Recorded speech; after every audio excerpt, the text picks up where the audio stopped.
here to Good Day Las Vegas. As you see there, Metro Sheriff Joe Lombardo joins us once again for our Morning Cup of Joe segment. Sheriff, good to see you once again. Good seeing you, John. So let's talk about an increase we've seen in homicides, murders across the valley as we move to the halfway point of 2021.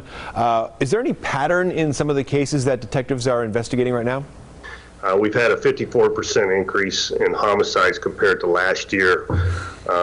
But with that being said, we've also had a decrease in the last couple months in the numbers. So earlier in the year, unfortunately, we were around 120% increase. So we're going in the right direction.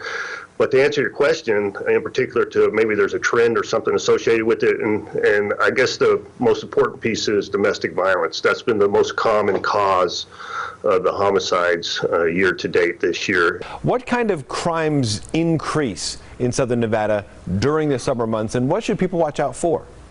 You know, the kids are out of school, young adults are out of school, property crimes tend to increase during the summer months, idle hands.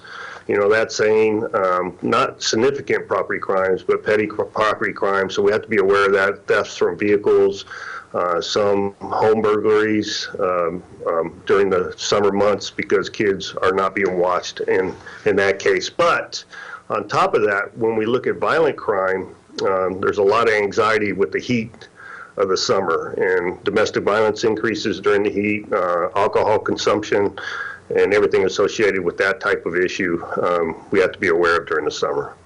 Sheriff, recently the city of Las Vegas agreed to rename a portion of TP Lane, that's up by Iron Mountain and Brent Lane, to Erik Lloyd Street. As we know, we were close with Erik Lloyd, who lost his life to the coronavirus, did a lot of work for the department and the community. Tell me about the meaning of that honor to you and to the department as a whole. It is up in the northwest in a master plan community, Erik Lloyd Street.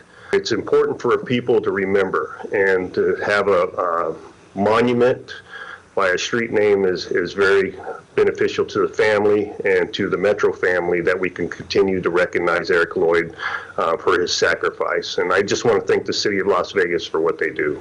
Now, we ask viewers, Sheriff, for questions that we can ask you on their behalf, and the number one response we get is about cars across the valley with no tags or expired tags. Now, the DMV has been behind because of the pandemic, but is this an issue for Metro patrol officers as they're out on the street and they see these tags that are maybe expired or not even there?